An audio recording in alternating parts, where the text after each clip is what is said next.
President.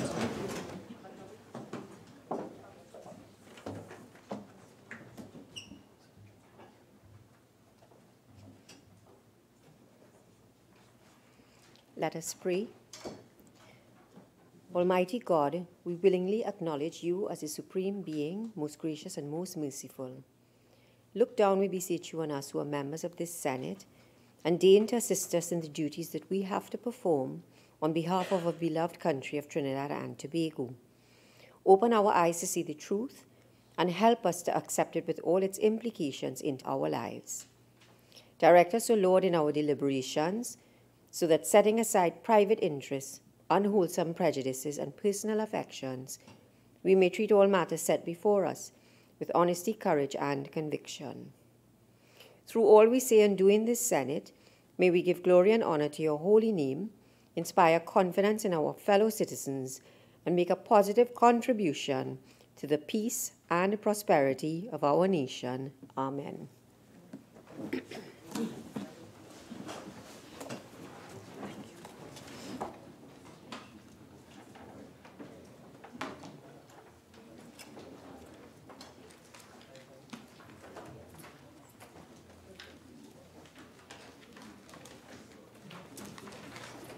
Announcements by the President, bills brought from the House of Representatives, petitions, papers. Minister in the Ministry of Finance. Madam President, I have the honor to lay on the table the following papers as listed on the order paper in the name of the Minister of Finance. The annual report of Taurus Services Limited for the financial year ended September 30, 2017, and the report of the Central Bank of Trinidad and Tobago on insurance and pensions for the year ended December 31st, 2016. Thank you, Madam President. Leader of Government Business. Thank you very much, Madam President. Madam President, I have the honor to lay on the table the following papers as listed on the order paper in the name of the Minister of Education. The administrative report of the National Energy Skills Center for the period October 2013 to September 2014.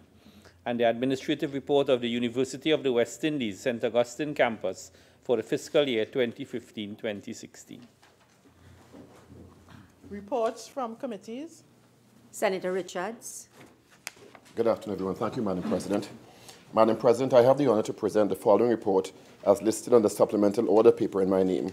The fifth report of the Joint Select Committee on National Security, 3rd Session 2017-2018, 11th Parliament, on the final report of the Manpower Audit Committee. Minister of Agriculture, Land and Fisheries. Madam President, I have the honor to present the following reports as listed on the supplemental order paper in my name. The second interim report of the Joint Select Committee, appointed to consider and report on the Cybercrime Bill 2017. And Madam President, the interim report of the Joint Select Committee, appointed to consider and report on the Income Tax Amendment Bill 2018, the Mutual Administrative Assistance in Tax Matters Bill 2018, and the Tax Information Exchange Agreements Bill 2018. I thank you. Senator Mark. Thank you, Madam President. Madam President, I have the honor to present the following report as listed on the supplemental order paper in the name of Senator Foster Cummings. That is the second interim report of the Joint Select Committee appointed to consider and report on the Gambling, Gaming, and Betting Control Bill 2016. Senator Obika. Madam President, I have the honor to present the following reports as listed on the supplemental order paper in my name. The 17th report of the Public Accounts Committee for the 3rd Session 2017-2018, 11th Parliament on the examination of the audited financial statements of the Trinidad and Tobago Bureau of Standards, TTBS, for the financial years 2009 to 2013. The 18th report of the Public Accounts Committee for the 3rd Session 2017-2018, 11th Parliament on the examination of the audited financial statements of the Airports Authority of Trinidad and Tobago for the financial years 2008 to 2012. Urgent questions. Senator Mark. Thank you, Madam President. To the Minister of Works and Transport. In light of reports of widespread flooding across Trinidad following yesterday's torrential showers, can the Minister indicate what preventative measures are being taken for the rest of the 2018 rainy season? Minister of Works and Transport. Thank you, Madam President. Madam President, yesterday there was widespread flooding in certain areas of Trinidad and Tobago. This was as a result of a tropical wave. And just to indicate the volume of rainfall we got is approximately 25 to 45 millimeters, which is over a 5 to 6 hour period. That is normally the rainfall that we would get over a 1 to 2 week period. We got that in just about 5 hours. Obviously, once you have that sort of downpour, our infrastructure will be challenged. And in some areas, it happened, especially in the northern part of Trinidad. There was some in central and some in the southern part. What the Ministry of Works and Transport is doing going forward is that this cabinet had approved a 298 desilting program project that is ongoing. We intend to beef up that program where we could, I think we have just about 100 and something projects already completed. We are in the second phase now, and we are hoping to have the entire project finished by the end of July, mid-August. We are also working with the Ministry of Rural Development and the regional corporations, giving them some assistance and some technical support so that we can try our best to minimize the flooding issues. That is a big challenge to this country, being an island state. I thank you. Senator Mark. Madam President, can the Minister indicate whether the various rivers and areas where we have the rivers, Madam President, have been cleared by the Ministry of Works and Transport, given the fact that we are in the rainy season? Minister of Works and Transport. Madam President, as I indicated, Cabinet had approved 298 desilting projects. And I'm happy to say that yesterday, some of the areas that were desilted, meaning the Bagatelle area, the Blue Basin area, parts of the Diego Martin River and the Marval, none of these rivers broke their bank. Had that happened, it would have been even a bigger disaster. Where we had the flooding was on Ricin Road. We have some flooding downtown and in the Westmoreland area. Those had nothing to do with the fact that the rivers were not cleared. None of the rivers in Port of Spain burst their banks. So what it shows is that, yes, we are cleaning the water courses. Yes, we are cleaning the rivers. We still have a fair amount to get done, and we intend to get it done before the real downpour starts. Thank you. Truly, can I ask the Honourable Minister, which critical areas along the east-west corridor still remain to be desilted under the 298 million program approved by the Cabinet? Minister of Works and Transport. Madam President, again, we had the Malik River, which was desilted.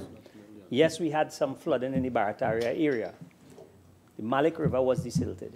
And the point I'm trying to make is that even though you desilt the rivers and you clean the rivers, these channels could hold a certain amount of water. And with that river being cleaned, the Malik River, all the way from Barataria going out to the highway, there was still flooding. Unfortunately, the amount of water that came in, and a lot of it has to do with the development that is taking place.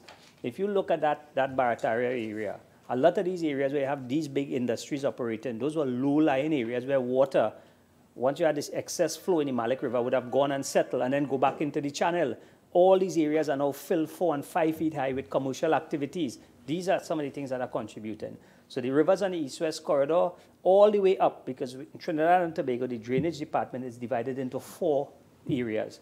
All 4 areas have work going on at this point in time. What the government did is approve a project of 298 projects evenly distributed throughout Trinidad, and every department has ongoing works happening. Thank you. Next question, Senator Mark.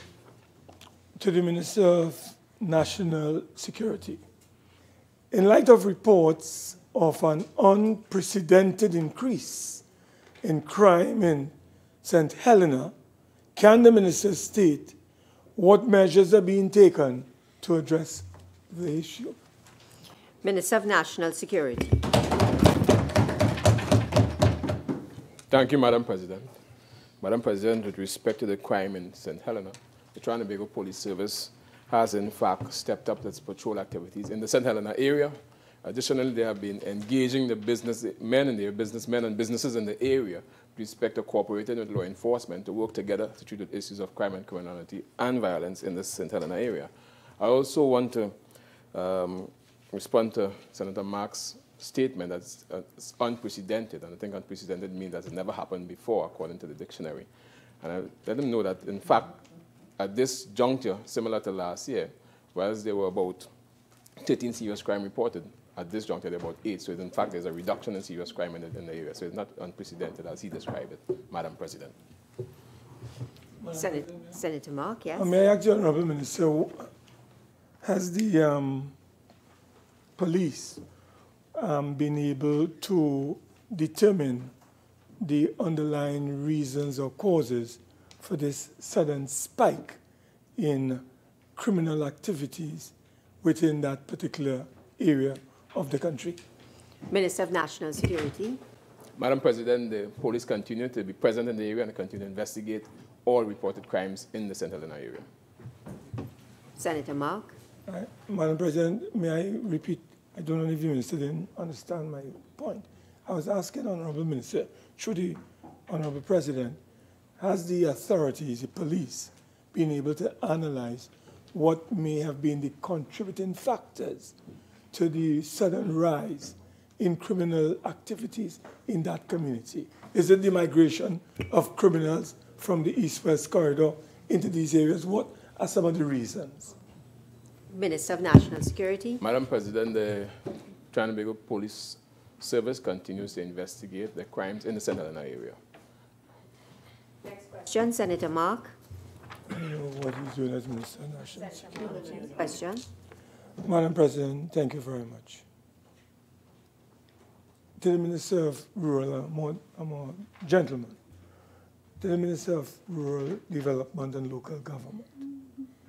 Based on the heavy rainfall, which affected several homes throughout Trinidad, can the Minister state what measures are being taken to render emergency assistance to those residents who have been severely affected?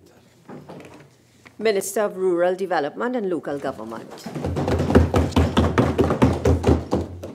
Thank you very much, Madam President, and I want to thank Senator Mark for the question. And I want to sympathize with all those residents who were affected yesterday by the heavy rainfalls throughout the community, throughout the corporations. Cleanup activities and initial drainage assessments are ongoing in all affected municipal corporations. 8 corporations were affected, and all of corporation approach is being utilized where the corporation's equipment is being deployed as necessary to remove debris and clear blockages. The municipal corporations and the Ministry of Rural Development and Local Government are working together with all stakeholders such as the Ministry of Works and Transport, T&Tech, WASA, CPEP, the Trinidad and Tobago Fire Service to restore a sense of normalcy to affected communities as efficiently as possible. Madam President, 8 affected areas were Sanwa Lavantil Regional Corporation, 50 homes affected by flood in the Beaton Gardens area. The corporation is undertaking cleanup activities and initial damage assessments. Tunapuna Regional Corporation, 2 homes affected by flooding in Tunapuna. Corporation is undertaking cleanup activities and initial damage assessment. Also in Tunapuna, 1 fallen tree on the priority bus route in the vicinity of Price Mart, Mosaka. Tree has been cut and cleared. Kuva, Tabaki Talpa Regional Corporation. 6 homes affected, flooding in Windsor Park area. Minister, your time is up. And in addition, members, the time for urgent questions has expired.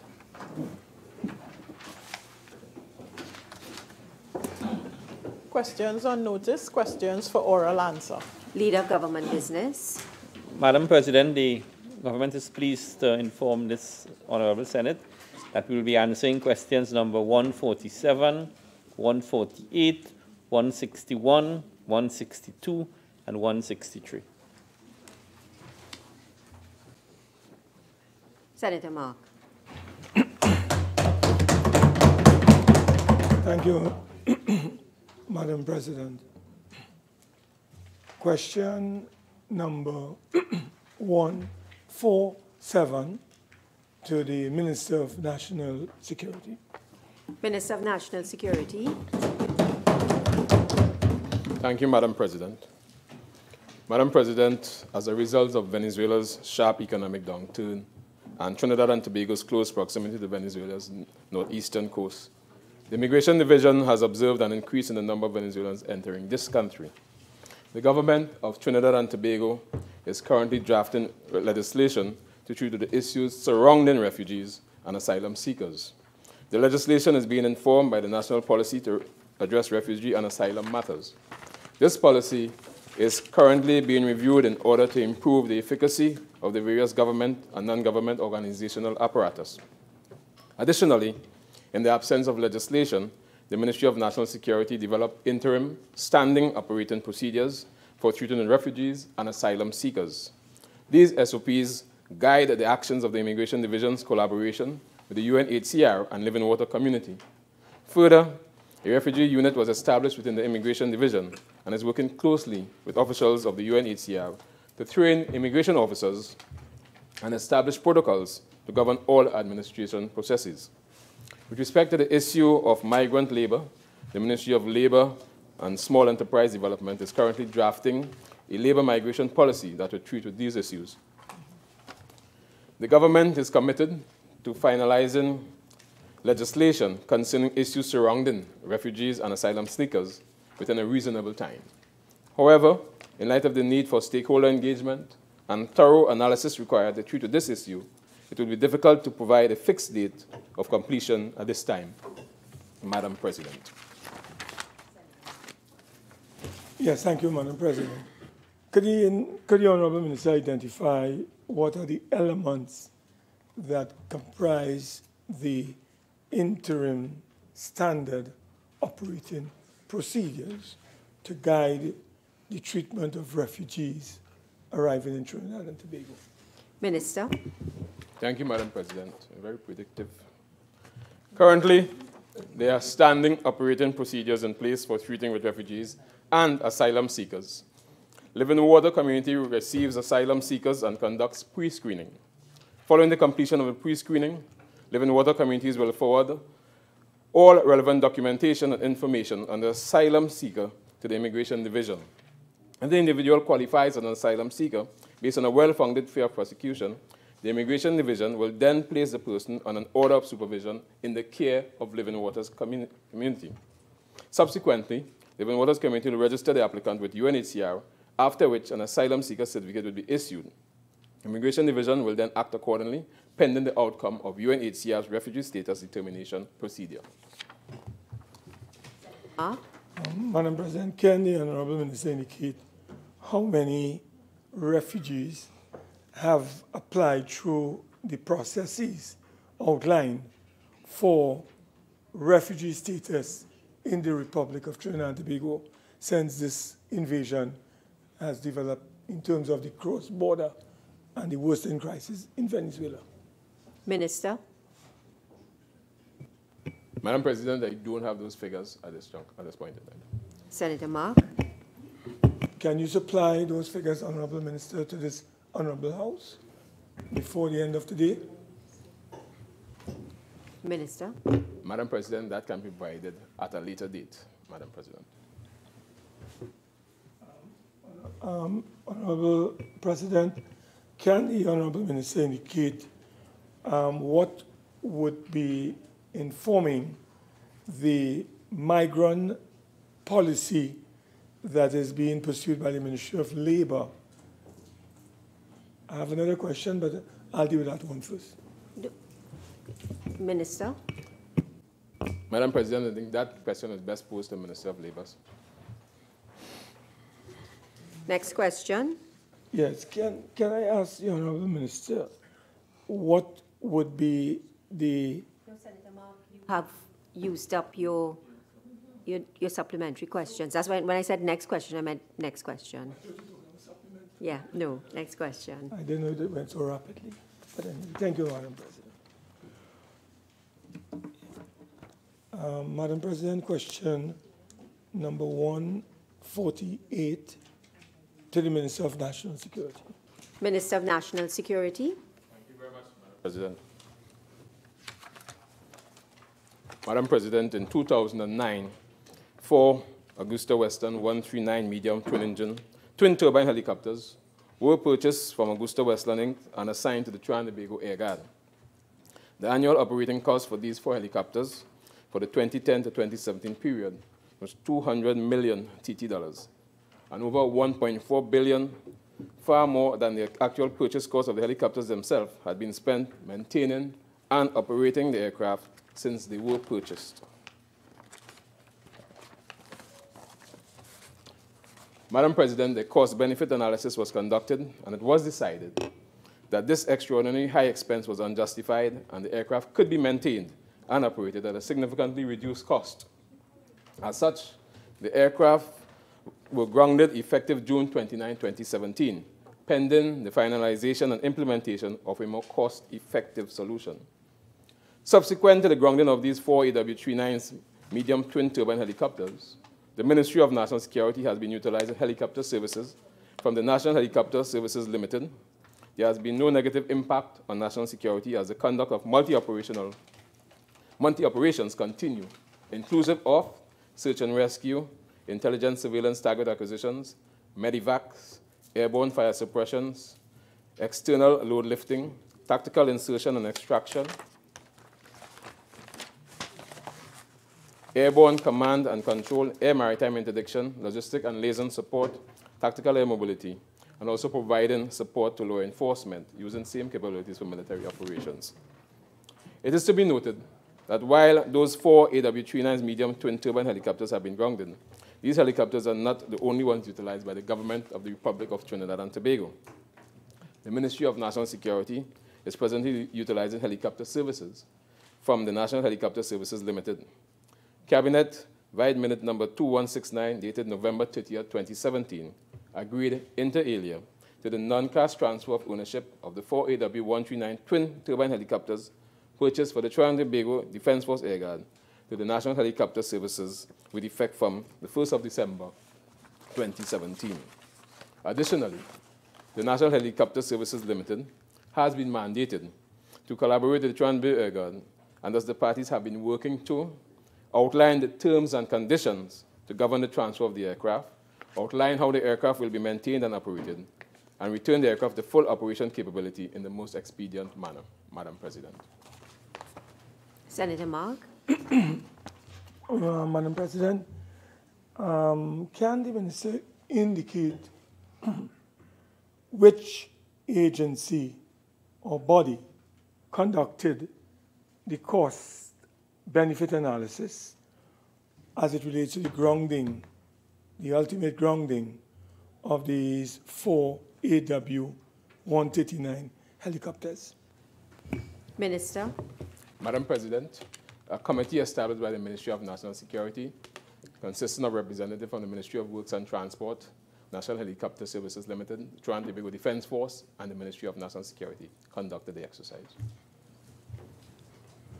Senator Mark. Madam President, can I ask the Honourable Minister whether the grounding of these helicopters in the context of costs to the taxpayers of this country, was that taken on board?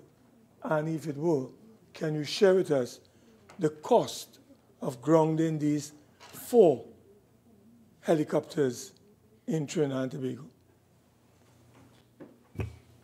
Minister. Madam President, based on the work done by the committee, the cost of grounded helicopters, of course, is less than the cost of the helicopters being operational. So that the ground preservation at this time is less than what is required in terms of costs for the helicopters being highly operational.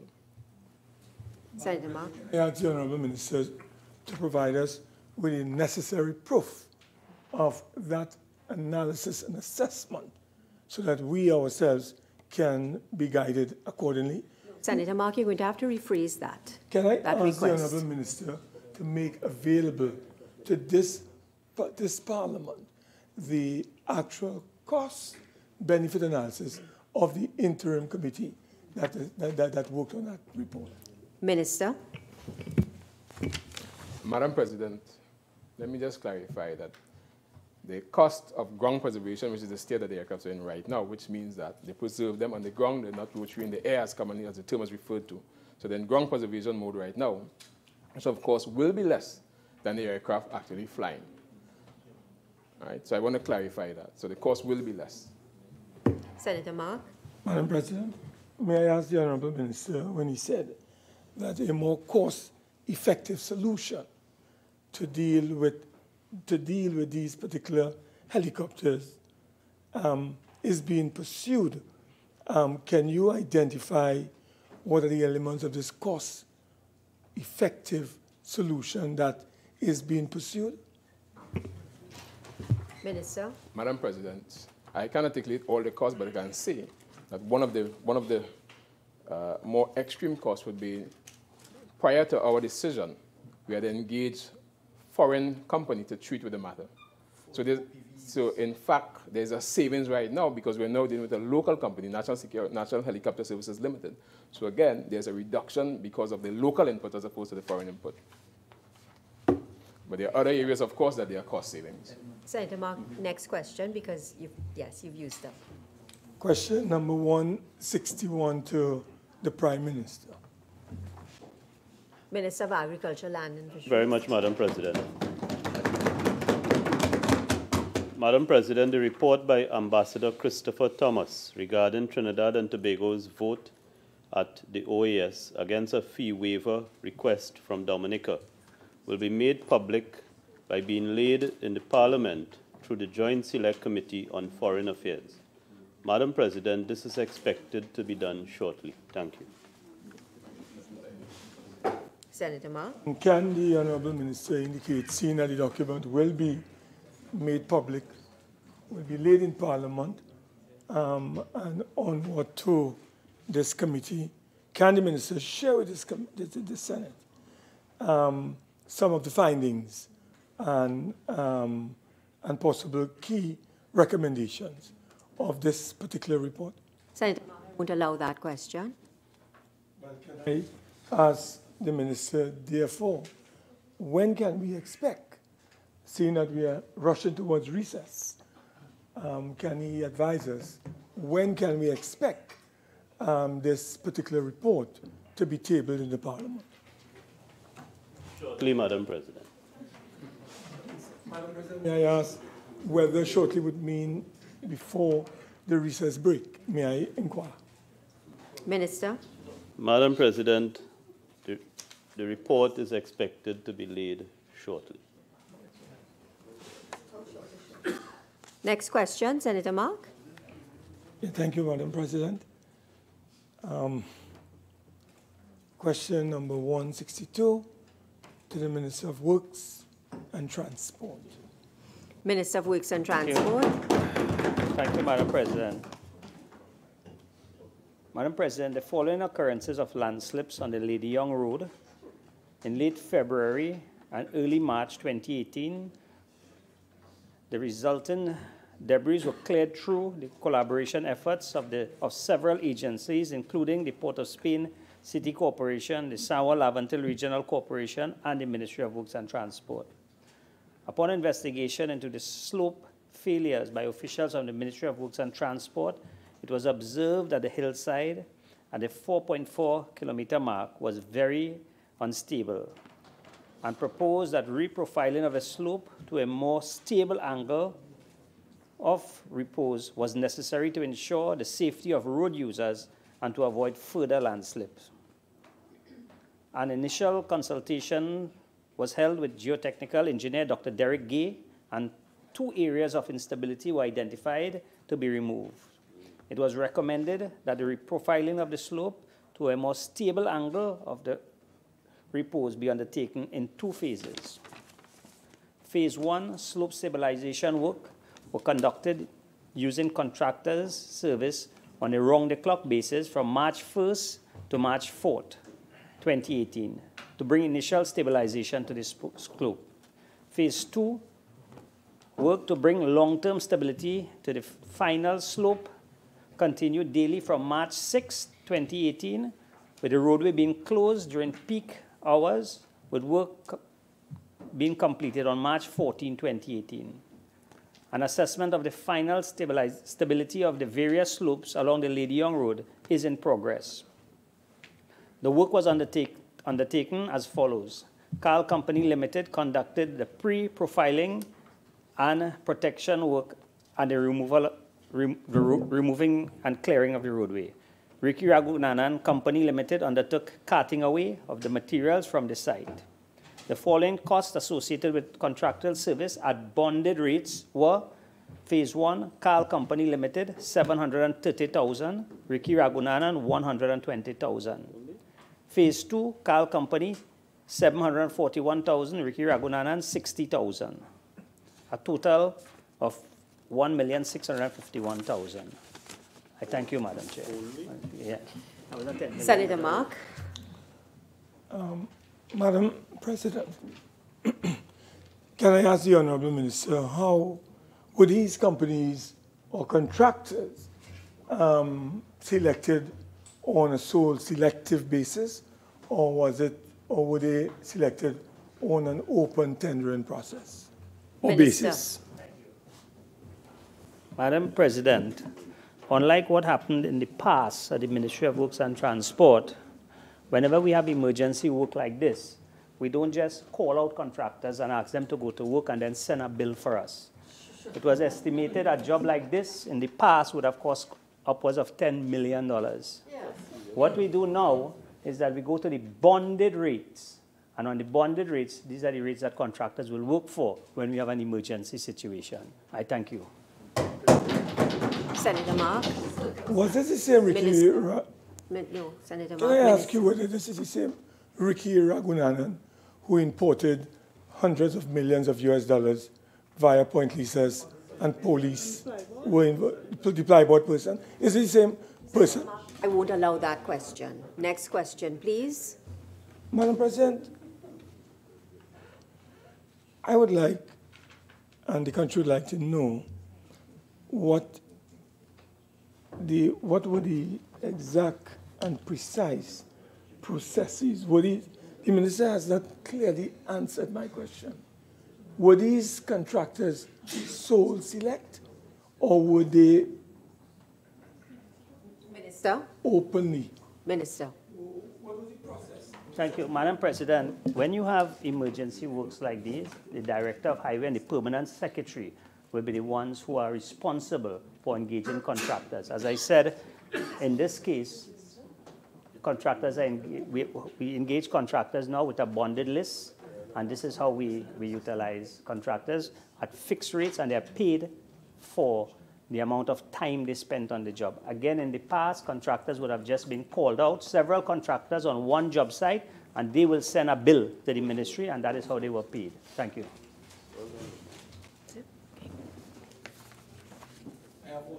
Yes. Yes, my colleague again. Sure. You're very busy these days. Always. Question number 163 to the Minister of Works and Transport. What? No, Senator Mark, you just asked that question. No, we have 2 questions. Okay, I apologize. Yes, 163. Yes. Around this time, there were two. Again, Madam President, during the period August to December 2017, there were 2 major rock slides and 5 landslips along the North Coast roads. The Highway Division conducted most of the work in-house until November 17th, with the utilization of primary equipment and manpower along with contractors, dump trucks, and backhoes were necessary. It will be noted that due to the severity of the rock slides which occurred over the holiday period in December 2017, and in an effort to reduce any potential risk to road users, the road was reopened for the commuters that were cut off the emergency services. Again, Madam President, the service of bonded contractors at bonded rates were engaged to supply primary equipment. The cost incurred was as follows. Ricky Ragunanan, $448,000. This is from August to January, 5 dump trucks. Satsais Limited, from August to September, 1 excavator, $64,000. Unishore Limited, from August to September, 3 lighting towers, $45,000. Carl Company Limited, from December to January, 4 excavators, 1 front-end loader, 2 lighting towers, and dump trucks, $572,000.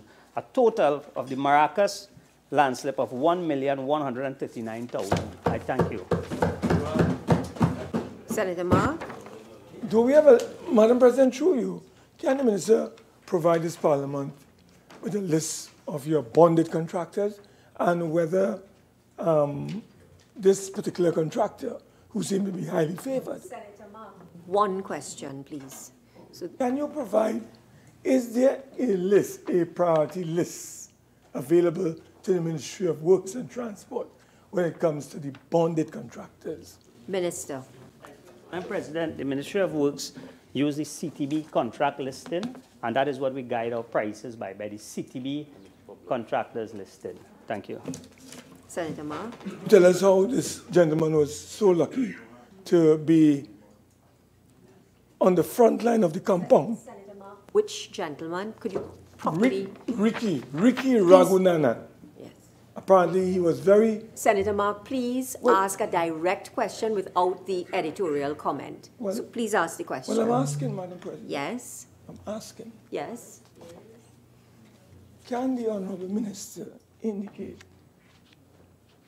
whether Ricky Ragunanan was heading the list of bonded contractors in the Ministry of Works and Transport? Minister of Works and Transport. Yeah, we use the CTB tenders list, and you go to that and you get a guided on the prices. Sometimes if there are people on the bonded list who does not want to supply equipment, then we go out of that. We use that as the guided price. And Madam Speaker, I just want to say that Madam President, we dealt with 2 major landslips that caused this country severe hardship, and it was way less than the 1 fire truck where 1 contractor charged $6 million to take out from a hole. Thank you. Senator Ma. President, is there a policy by the Ministry of Works and Transport when certain contractors' names appear to be questionable or engaged in suspicious activities, that they should be blacklisted from accessing work on behalf of the taxpayers of this country? Is there a policy, Madam President, that deals with those kinds of individuals who are contractors in Trinidad and Tobago? Minister. President, that went out when Mamu went to Panama. So our policy now is clear that unless the government issues, the Attorney General issues a directive that the ministry is not to deal with contractors, we have to deal with contractors. Once we could find them and they're not in Panama. Thank you.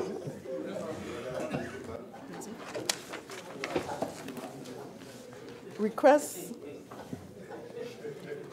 for leave to move the adjournment of the Senate on definite matters of urgent public importance. Senator Hussain. Thank you very much, Madam President. In accordance with Standing Order 16, I hereby seek your leave to move the adjournment of the Senate today for the purpose of discussing a definite matter of urgent public importance. That is, the failure of the government to institute preventative measures to alleviate the perennial flooding situation in Trinidad and Tobago.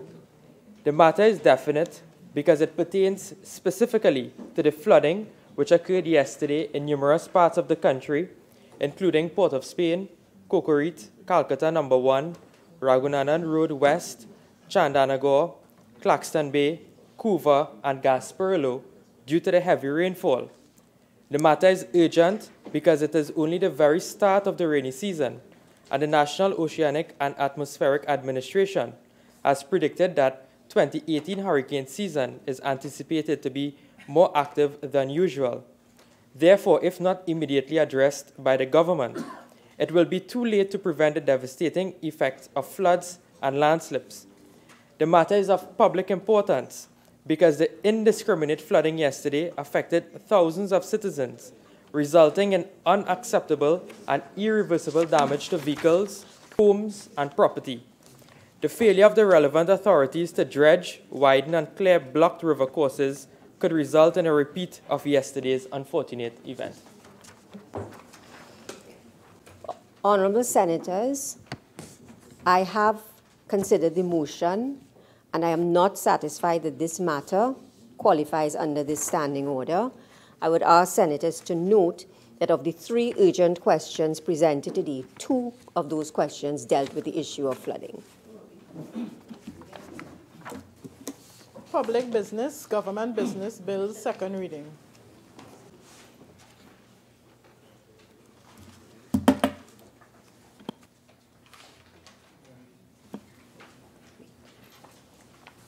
Motions. Leader of Government Business.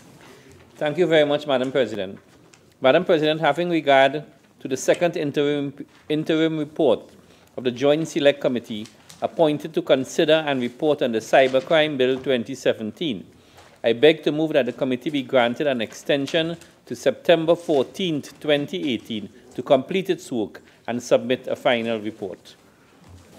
Honourable Senators, the question is that the Joint Select Committee appointed to consider and report on the Cybercrime Bill 2017 be granted an extension to September the 14th, 2018 to complete its work and submit a final report. Those in favour say aye. Aye. Those against say no. I think the ayes have it. Leader of Government Business.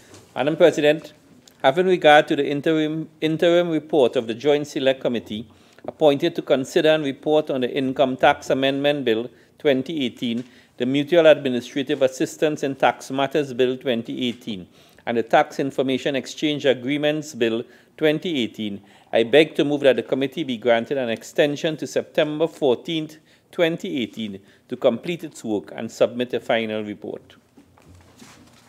Honourable Senators, the question is that the Joint Select Committee appointed to consider and report on the Income Tax Amendment Bill 2018, the Mutual Administrative Assistance in Tax Matters Bill 2018, and the Tax Information Exchange Agreement Bills 2018 be granted an extension to September the 14th, 2018 and complete its work and submit a final report. Those in favour say aye. Aye. Those against say no. I think the ayes have it.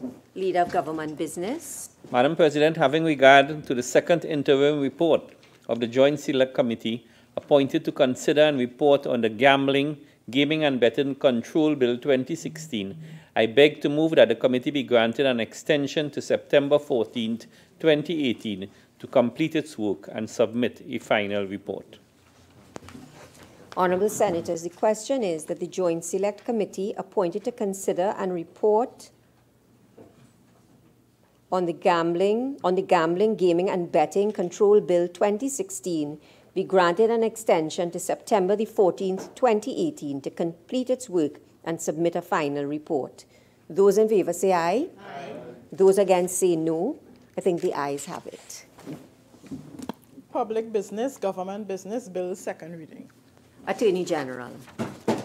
Thank you, Madam President. Madam President, I beg to move that a bill entitled An Act to Amend the Interpretation Act, Chapter 301, the Supreme Court of Judicature Act, Chapter 401, the Summary Courts Act, Chapter 420, the Bail Act, Chapter 460, the Administration of Justice Deoxyribonucleic Acid Act, Chapter 534, the Legal Aid and Advice Act, Chapter 707, the Child Rehabilitation Center Act, Chapter 1305, the Indictable Proceedings Preliminary Inquiry Act, Chapter 1201, the Children Act, Chapter 4601, the Children Community Residences, Foster Care and Nurseries Act, Chapter 4604, the Children's Authority, Chapter 4610, and the Family and Children Division Act 2016 be now read a second time.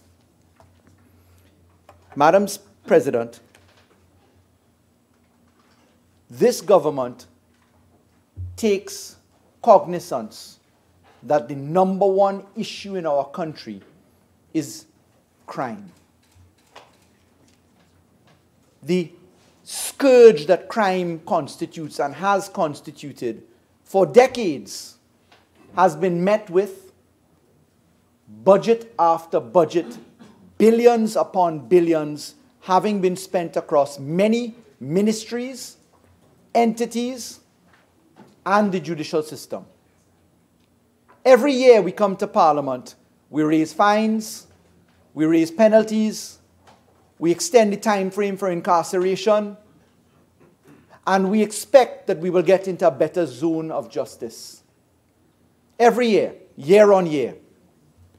The cry that comes out is for the application of common sense. And therefore, this government started its journey by the initiation of spotlights. The first spotlight which this government engaged in was a spotlight on the prisons system.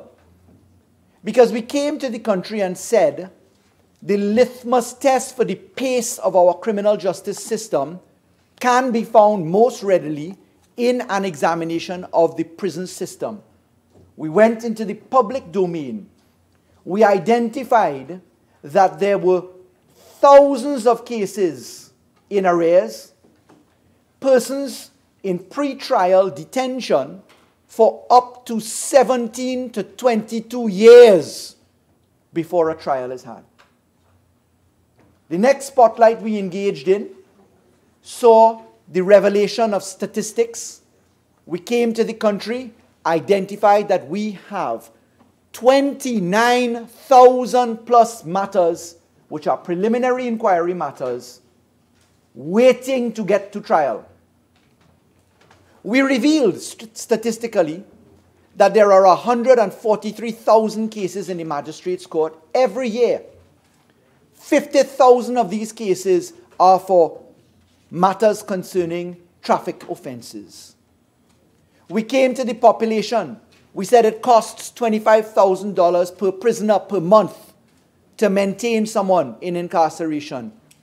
We leveled with the number of judges we have, at the time 36. We leveled with the slow pace of treatment as it relates to the most vulnerable in our pack, our children. We came forward, we examined plant and machinery, and we went to work. This bill treats with the amendment of 13 categories of laws. 12 are expressed, but the 13th one is where we make the general provisions for amendment in any written law. There's an omnibus catch-all. This comes about post the passage of the Family and Children Division Act, which has become law by Act number 6 of 2016.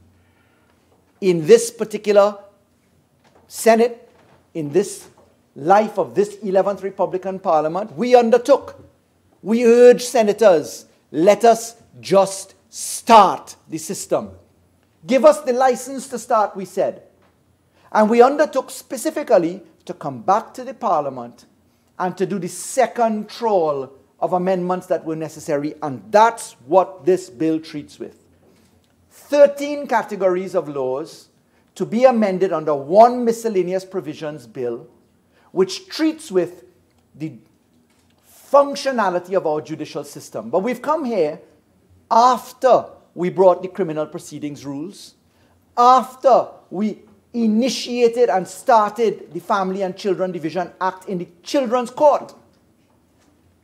And I want to spend a moment there on the Children's Court.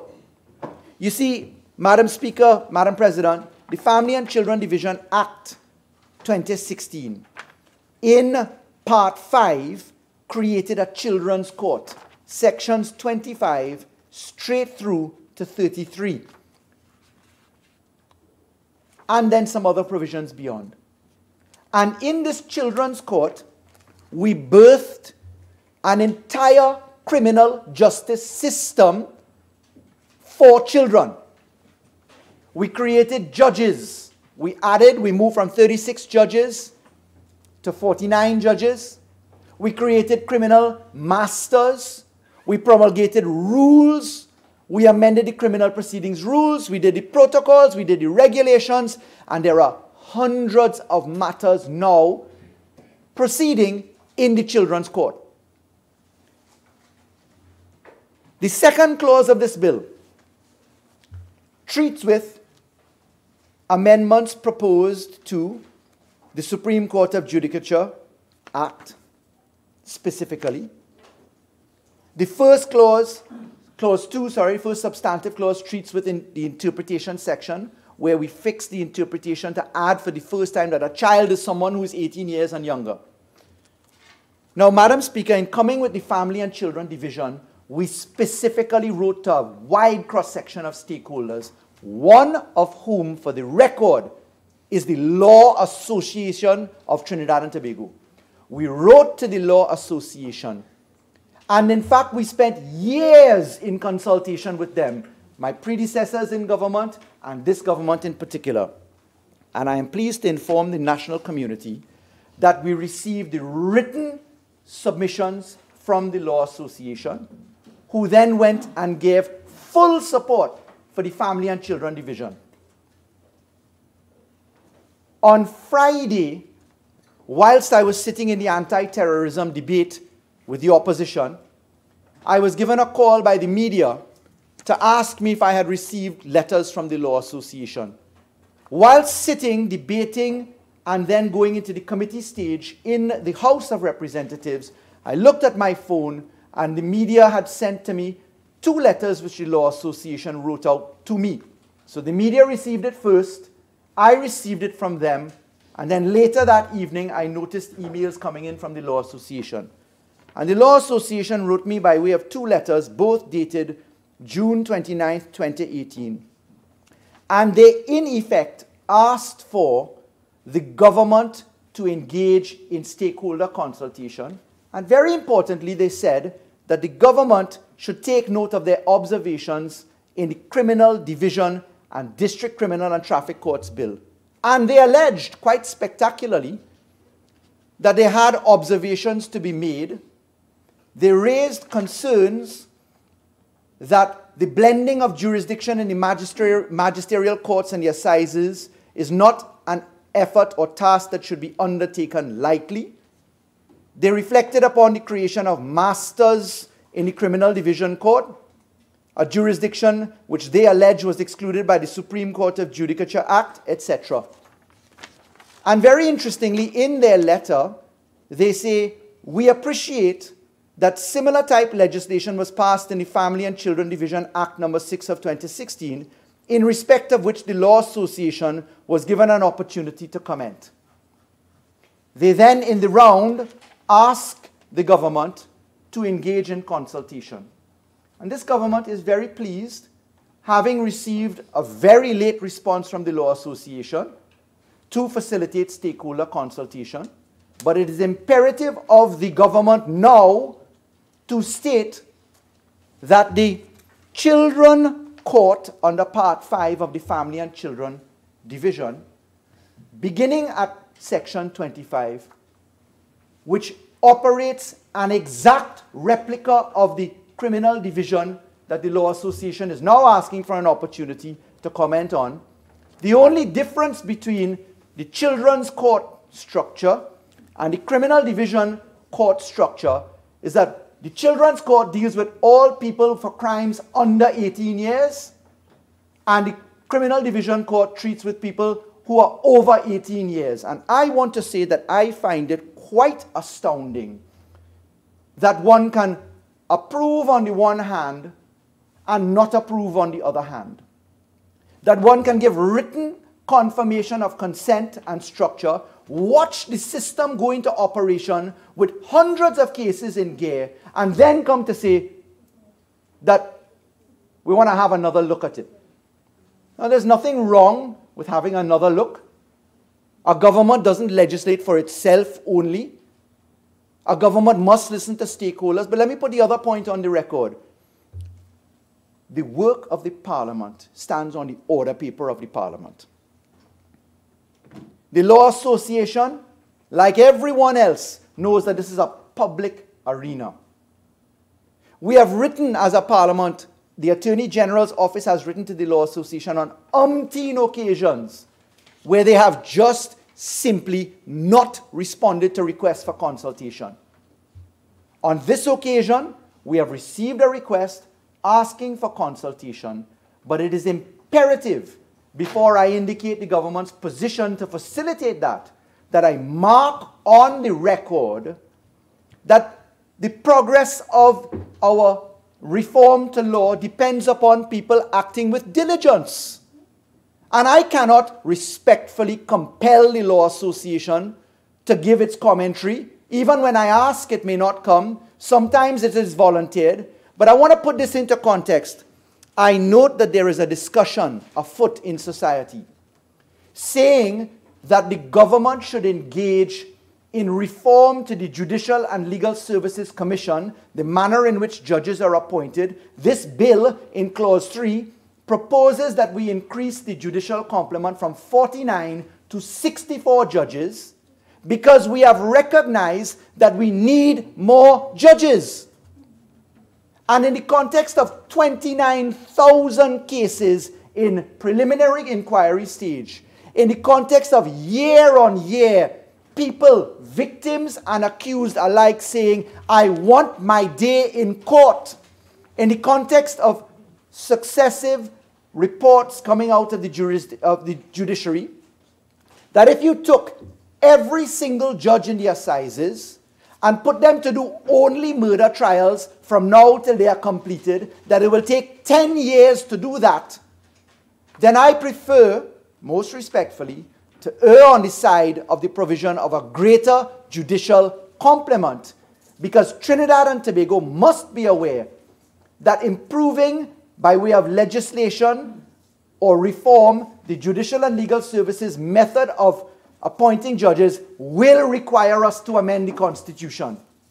And dare I say, I am not confident that the UNC, in its current inclination, is prepared to accept anything that requires 3/5 majority. So, Madam Speaker, having put the burning, Madam President, having put the burning requirements to advance the pace of the criminal justice system in particular into the context of Clause 3 of this bill and the need for judicial capacity and the need to give people a day in court for their matters to proceed, exactly as is being done in the summer month, as they call it now, the August vacation of the court, the long vacation this year. It is in those circumstances that the government is prepared to allow the Law Association a short opportunity to fulfill its promise to give us consultative response by the 6th of July. In these circumstances, the government intends, subject to the will of the Parliament, of course, when we treat with it, to come back into the 2 weeks that we have in September to treat with this particular bill and with the other bill which we have on the order paper. And we intend to engage in consultation with the Law Association on its request delivered Friday evening, which was prior to the adjournment and fixing of this day for debate. I believe in that round of events that the Honourable Leader of Government Business may have an indication at this point. Madam President, having just heard what the Attorney General has said, I beg to move that the Senate do now adjourn to a date to be fixed. Having said that, Madam President, I just want to inform this Honourable Senate that there's a very important bill, the anti-terrorism bill, that has both national and international significance to this country, that is before the other place tomorrow. If that bill passes, we plan to reconvene the Senate on Thursday and possibly Friday to take that bill through all its stages. Honourable Senators, before I put the question on the adjournment, leave has been granted for 2 matters to be raised on the motion for the adjournment of the Senate. Senator Mark. Thank you, Madam President. Yeah, Madam President, the matter of modernizing the criminal justice system by placing greater emphasis on restorative justice rather than retributive justice is what this motion attempts to deal with, Madam President. Madam President, we know what the reality is in Trinidad and Tobago for several years. Persons are sentenced, and when they are placed in the system, when they are incarcerated, we still have not been able to modernize the approach to what is called rehabilitation and restoration of persons who are citizens, who are human beings. They have committed a crime, they are serving their time.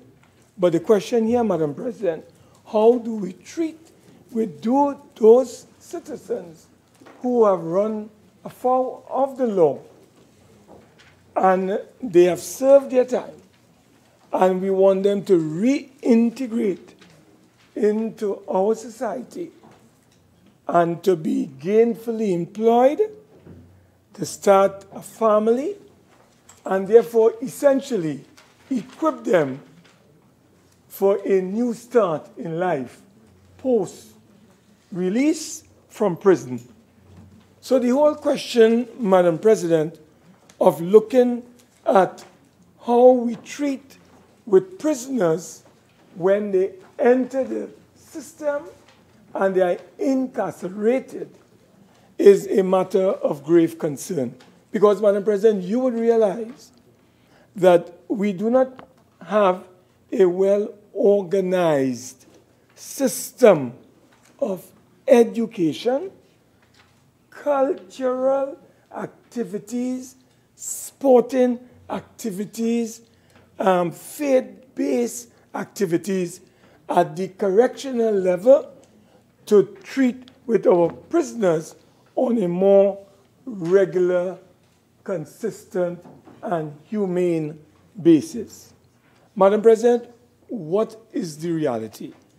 The reality is that recidivism, it is recidivism. Yeah. But anyway, that concept where you seek to bring the prisoner back to a state of normalcy, we have recognized that the percentage of persons who commit crimes and have to be released, inevitably, Madam President, the statistic is showing that there's almost a 50% reconviction rate, where citizens who are prisoners re-enter the system. So therefore, Madam President, it tells us that the rehabilitation aspect of the prison system is extremely weak. And that is why, Madam President, so many of those prisoners are recommitting and engaging in crime after crime after crime, and they are being reconvicted, reconvicted, reconvicted. So the United Nations, since 1990s and beyond, have been seeking through various protocols to advise their member states to approach prison reform from a restorative perspective. And therefore, the whole concept of restorative justice plays clearly into this program of the United Nations.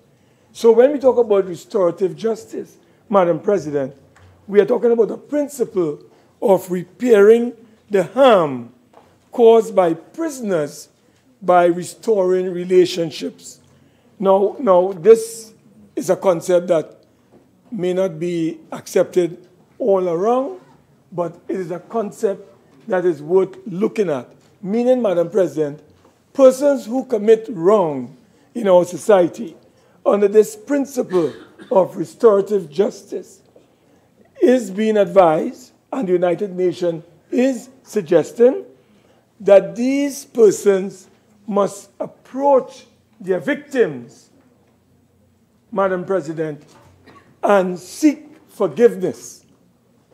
And in any event, even if they do not want to deal it, even if victims do not want to treat with these persons, then the United Nations has proposed that we can even have mediators intervening in an effort to bring about that kind of relationship, Madam President.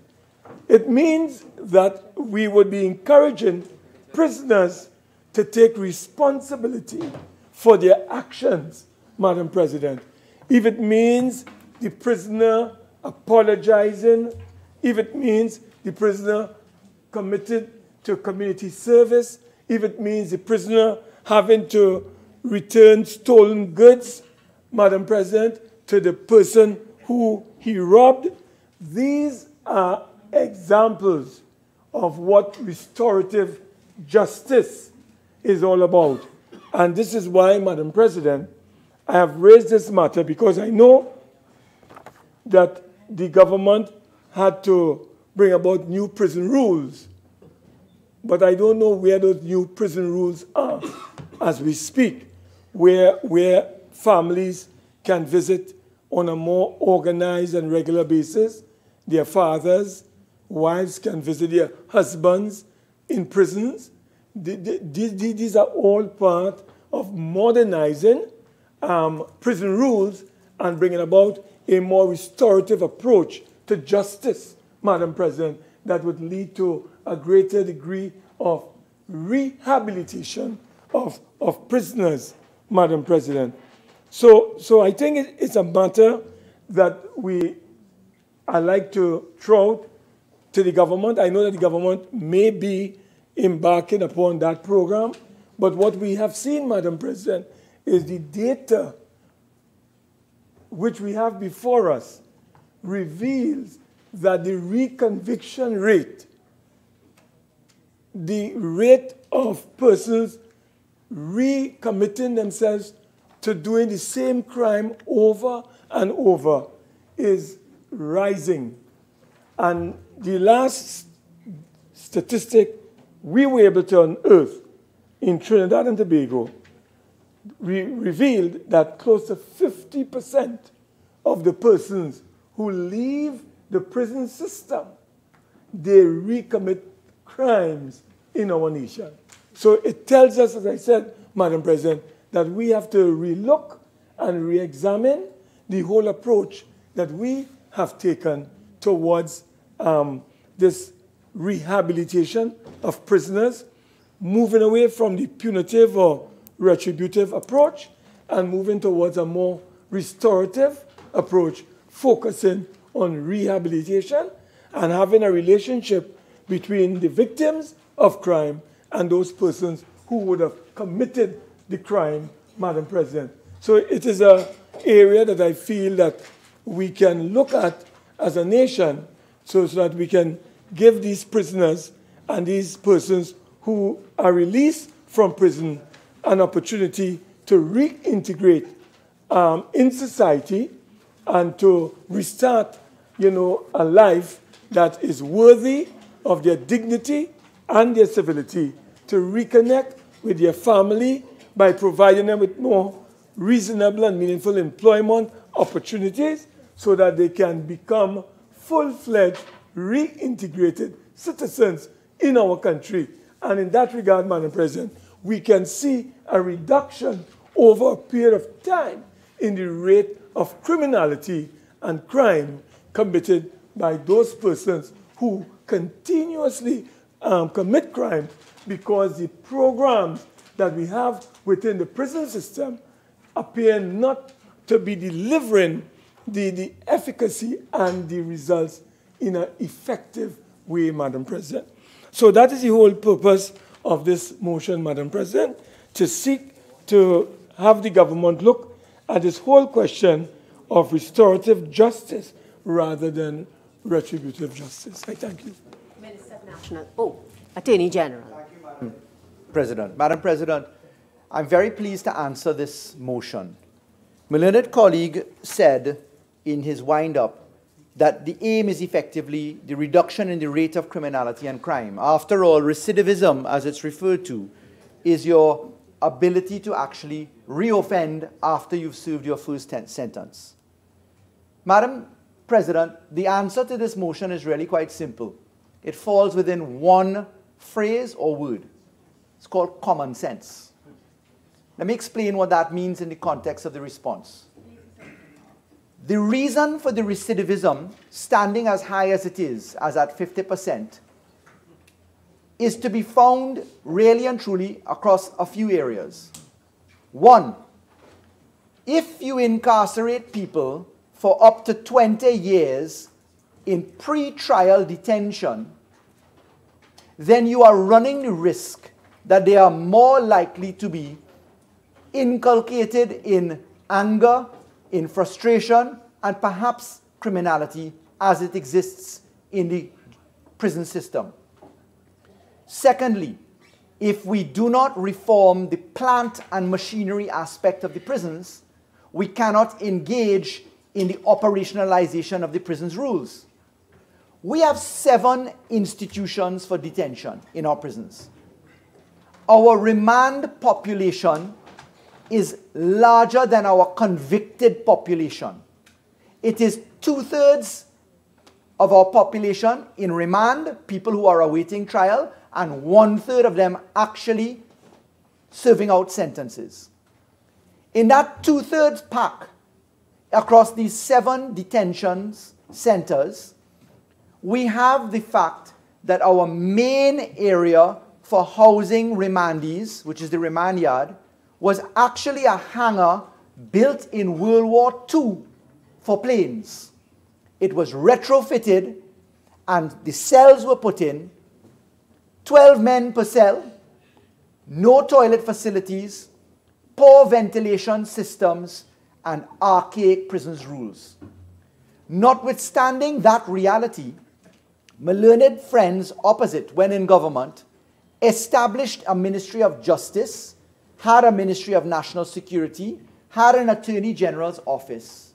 And after the expenditure of billions of dollars, passing through 7 ministers and junior ministers of national security and 5 ministers of justice, the prison's rules were unproclaimed. Not a single reform was done at the prison's yard, and none of the intelligence and operation to improve our system was put into effect. This government is engaged in the following. Number 1, in conjunction with the Canadian government and the Prisons Officers Association and the Prisons Association, we have embarked upon a complete retrofitting of our prison system. This involves training, identification of facility management, implementation of services such as faith-based organizations, educational programs, and moves towards recidivism. We have engaged in the construction, and it is afoot right now, of a video remand court center. We are about to engage in the construction of a full-fledged court at the prisons. We have started the retrofitting, and the plans are just finished for the installation of the nursery aspects for the women who are incarcerated in remand or in convicted end. We are installing for the first time in the history of the remand yard the toilet facilities and the retrofitting of remand so that we don't have 12 men in a cell, but we have appropriate numbers. We're improving the ventilation system. We have partnered with entities such as Vision on a Mission. But more importantly, Madam President, what we have done is to ensure that the real problem, that is the length of time you spend in remand, is being addressed. And what we have brought to this Parliament has already come to life. We have established our children's courts. They are up and running. We have brought a criminal division bill, which has passed through all stages in both houses of Parliament to replicate the work we have done for children. We have brought in all the regulations, all of the protocols. We have brought to life the pair resolution system in our Family and Children Division Bill. We have brought to life the drug treatment court system. We have designated 3 child rehabilitation centers, what was once referred to as YTC, St. Jude's, and we have therefore brought those 3 entities into effect, having built out dormitories, facilities, and control procedures into reality so that we treat with our most vulnerable first, and that is our children. This is not what we intend to do, Madam President. This is what we have done already under our tenure of governance. Madam President, the specific mission on the part of the government right now involves work at Golden Grove itself. At the Golden Grove facility, we will be building out specialist accommodation for officers at risk in an abandoned structure that has been standing there for years, just steel up out of the ground. We'll be completing our nursery center. We will be working our way so that our plant and machinery and physical conditions at the jails allow us to implement the prison's rules 2014. For example, by allowing a mother who is incarcerated to see her child more than just 1 time a year. Once per year is what is in effect right now. The rationale for the delay in the proclamation of the prison's rules is that we had to make sure that the conditions of detention were up to constitutional muster. And we have been fast apace on that exercise.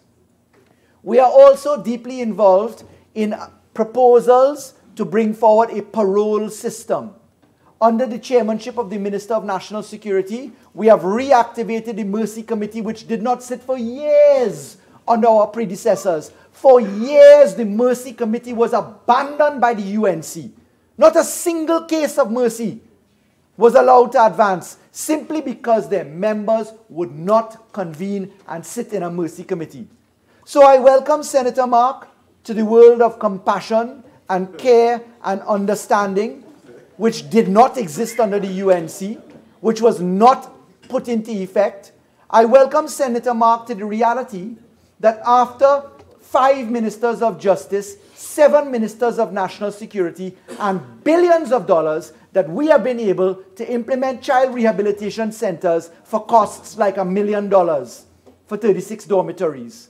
$1 million, Madam President. I welcome Senator Mark to the reality. Yes, please. Sorry. I have 1 minute left. Yes, the only reason I stand is because I was on the Mercy Committee before I took up the position as senator, and we did meet on several occasions and dealt with several appeals. So I know that it probably didn't meet as often, but we did meet. I will stand by what my learned colleague has said. In the report that we received on the Mercy Committee that I sit on, there were hundreds of matters in arrears. So I will accept what my learned colleague has said. I see you're adjusting your microphone, which means my time is coming to an end. So how much time do I have? 1 minute and one minute. seconds. So what I will say, I thank my learned colleague, Senator Choate. If there were sittings, they were not in my docket or record, but I will stand absolutely corrected by your point. I think that a bit more could have been done. The Minister of National Security is the one to convene those meetings, and I'm sure my colleague would have been available whilst the committee was not. In any event, the implementation of a parole system is something which is long outstanding. And I'm very pleased to say that we have a parole bill which is up on deck, which will be sent out for public consultation. And that, I think, when added to the operationalization of electronic monitoring, which will be finished by the end of this year, will allow us in the correct direction to make that advance to reducing the incidence of recidivism, as noted by my learned colleague Mark. I'm very happy for his passion now. I wish it existed in the 5 years prior, whilst he was in another position, and I thank you for the opportunity to respond to this. Senator Mark. Yes, thank you very much, Madam President. Madam President, the second matter deals with the failure of the government to provide law enforcement personnel with adequate training for purposes of being properly equipped to thwart the growing issue of gang violence in our communities. Madam President, the reality is that this government took a decision to collapse two existing units into one, namely the Organized Crime, Narcotics and Firearm Bureau and the Criminal Gang and Intelligence Unit into what is now known as the Organized Crime and Intelligence Unit. Madam President, the mandate of this unit, the remit of this unit, is to pursue, target, dismantle, disrupt, and prosecute organized criminal groups and networks in the country. The question, Madam President, that on the minds of citizens is that since the passage of the anti-gang law in this country, which is almost about going into 2 months now, we have seen, and the country has witnessed, almost an escalation in gang activities. And you remember, Madam President, we were inundated by the other side when there were some areas of adjustments we needed to address. And they accused this opposition, UNC, of all sorts of nefarious intentions and action. I wouldn't go into what they said. But, Madam President, what is the reality today? We are told that there are over 215 gangs in this country, and the police are monitoring them. Well, Madam President, why is the police are monitoring them? People are being murdered in this country on a daily basis by the very gangs that the police seem to be just monitoring. Madam President, what is even more alarming is this. I have raised the issue of training. What kind of training are these members of the Organized Crime and Intelligence Unit, whose mandate is to target, dismantle, disrupt, and prosecute organized criminal groups and networks? What kind of training are they being exposed to? What kind of resources are they provided with, Madam President? Madam President, the information reaching me is that that unit and its members are severely under-resourced by the government. So much so, Madam President, that when demands are made by the officers to go after these criminals, and they need, for instance, night vision binoculars, as an example, they are not provided. When they ask, Madam President, for bulletproof vests, they are not being given these things. Or if they are given it in short supply. Madam President, how can you expect members of this unit to crack down on the criminals in the way that they ought to if you do not provide them with the resources that are needed?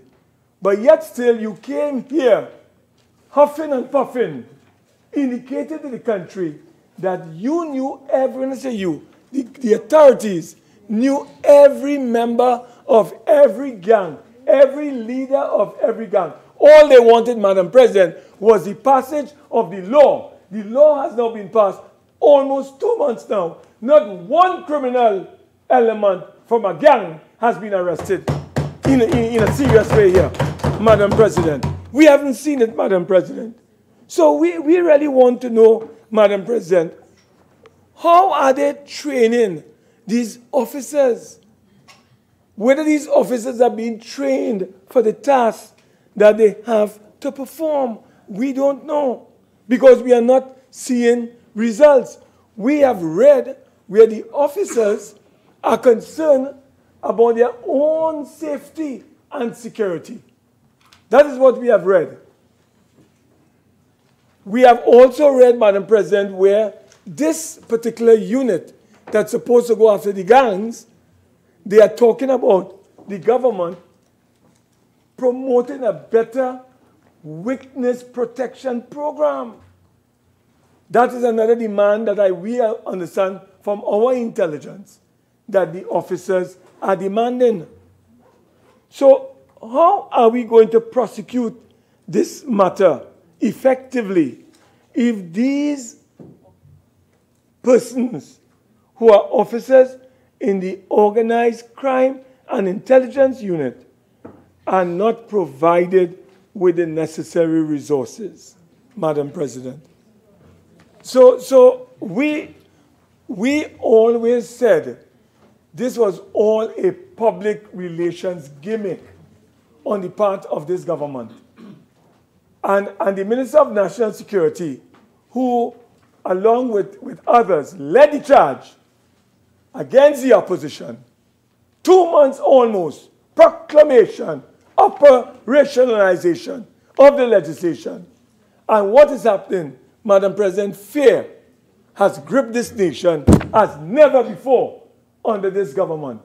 So the government must answer today, what are the requirements of this unit? Why, Madam President, they are not performing as they are supposed to be performing? We were told that everything was ready. All they needed was the law. They got the law. And everything is at a standstill at this moment. So we are calling on the Minister of National Security to tell this country what kind of training and whether the training is adequate for the purposes of those officers. Madam President, we also need to know what kind of equipment these officers require and whether those pieces of equipment are being supplied by the government of Trinidad and Tobago. They have money to buy vessels. They have money to order more vessels. But where people's lives are concerned, Madam President, they have no money. There's no priority. But we will deal with that at another time as it relates to these bogus exercises that we have been subjected to. We're not going there today, Madam President. There will be time for this. So, Madam President, the Minister has to level with us this evening, this afternoon rather. Let us know what is keeping back the officers from the crime and intelligence unit from carrying out effectively their job in getting at those criminals. Madam President, you realize recently the whole country was in a state of tension because 2 rival gangs was about to engage in warfare. And at one time I said, where are we? Are we in Syria? Where are we? We are in Trinidad and Tobago. And the citizens are being told through all kind of social media clips, don't pass on the beat-down on the highway between this hour and that hour, Madam President, because of what? Some warfare that would erupt. So, Madam President, I call on the Minister of National Security to come clean and tell us the truth. Let us know what is going on with this matter, and we look forward to the Minister providing this country with a clear position on this situation. Thank you very much, Madam President. Minister of National Security. Thank you very much, Madam President. Madam President, I want to remind this country and remind Senator Mark of the acts carried out by the UNC government in 2011 with respect to the whole question of gangs and anti-gang measures that this country faced. we experienced an SOE in 2011, Madam President, which was the UNC's government response to the anti-gang bill at that time. What did they do? They arrested almost 8,178 nationals of this country, most along the east-west corridor, Madam President. 8,178. 8,178 personnel of this country, mostly along the east-west corridor. They spent billions of the taxpayers' money to create a new prison facility, the Eastern Corrections Facility up at Rima, Madam President. You know what was the aftermath of that, Madam President, the people of Trinidad and Tobago? This government now have to face the litigation of those persons who were not arrested in the true keeping with the act. We now have before the court, Madam President, there are 44 matters before the magistrate court, 34 before the high court, millions of taxpayers' money being paid. The person who took the matter before the court for damages, false imprisonment, and malicious prosecution as a result of the lack of training and preparation by the UNC government in 2011. Of the lack of training and preparation. Lack of training and preparation. So therefore, this government, being a responsible government, would then prepare itself to treat with matters pertinent to the Anti-Gang Act, Madam President. We will not go down the road as the UNC government on Patriotic National Congress, Madam President. We will not go down that road. Madam President, the motion seems to talk about training and preparation. But let us understand that the whole question of gang and gang culture is not just based on law enforcement approach. It's based on a wider whole of society and whole of government approach to treat the issues of gang and gang culture. Law enforcement is at the tail end of the spectrum. And therefore, this government is using a whole of government approach together with the Trinidad and Tobago Police Service, together with agencies of national security, to treat the whole question of gang violence and crime and criminality in Trinidad and Tobago. Madam President, in that vein, we continue to look at other matters. Together with the training, I'll come to the training in a while, but I want to show the broad areas that this government is concentrating on. For instance, we have to tackle gang culture from as early as the young people in our societies, and to that effect, we have seen an increase in the number of police youth clubs. Right now, there are about 15,000 young people in the police youth clubs in Trinidad and Tobago. Almost 120 youth clubs have been formed. Additionally, we have now have youth clubs in Trinidad and Tobago Prison Service, Trinidad and Tobago Fire Service. The Trinidad and Tobago Defense Force is about to launch the same kind of measure to treat the young people. We have a program such as the military-led academic and training, the MILAT program. We've just graduated 71 young people out of that program, after a 2-year residency program, Madam President. This last week, we graduated 749 young people between the ages of 16 to 25, Civilian Conservation Corps, across the length and breadth of Trinidad and Tobago. Madam President, so therefore we are looking at it in a holistic manner, not just at the law enforcement, not just on training, as Senator Marks seemed to put these things in the bucket as though it's just training that's required. But there's a lot more that's required. This is why this government is taking this holistic approach to the issue of gangs and gang violence in Trinidad and Tobago. Madam President, we have seen the creation of this unit that you referred to, the Organized Crime and Intelligence Unit, and that is what we call best practice. We've looked across most of the countries in the world have merged these agencies together because the question of gangs and gang-related violence need a focus unit. Hence the reason why the Organized Gang and Intelligence Unit was in fact established to treat the issues of gang violence, but even the wider crime and criminality and violence in our country. That unit has been exposed to several training, both local and in terms of foreign training, Madam President. Some of the training that we have accomplished in terms of the academy, here at the Police Academy, include, Madam President, resistance and prevention programs in collaboration with Pan American Development Foundation, crime prevention through environmental design, fraudulent document recognition, anti-money laundering training. In terms of intelligence gathering, developing the intelligence capacity of the Organized Crime and Intelligence Unit, source handling awareness development training, intelligence-led cross-border investigations, response to active shooters, advanced homicide training, interinstitutional firearm and ammunition evidence training, eyewitness identification of suspects, basic criminal investigations, fingerprint, complex lethal print examinations, interview and interrogation training, human trafficking, juvenile court training, to name a few, Madam President. In addition to that, Madam President, the Trinidad and Tobago Police Service have been engaging in conversation with the Director of Public Prosecutions, who in fact advised them and would lead the way in how they treated evidence with respect to executing measures under the Anti-Gang Act. So they've had the discussion with the DPP. They have they have increased the homicide branch and increased the crime scene investigation branch. So that there's a number of initiatives, Madam President, that's taken place to ensure that this government doesn't make the same mistake as the then government in 2011. Madam President, a number of arrests have been taken place. While not to the Anti-Gang Act, they have made arrests of individuals who have belonged to various gangs under different laws. Madam President, we are making sure that when we arrest people under the Anti-Gang Act, they are, in fact, will stand the kind of prosecution that will stand the test of evidence before the courts of Trinidad and Tobago. Madam President, the government of Trinidad and Tobago will continue to prepare and give all that is required, all the necessary tools and equipment that's required for any agencies of national security, including the Organized Crime and Intelligence Unit, to do their job effectively and efficiently. That's our remit, to ensure that they get what is required to do the job effectively and efficiently. And we will so provide, Madam President.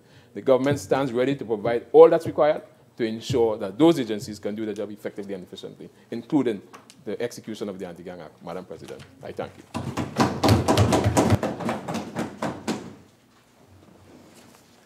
Honourable Senators, the question is that this Senate do now adjourn to a date to be fixed. Those in favour say aye. Aye. Those against say no. The ayes have it. The Senate now stands adjourned to a date to be fixed.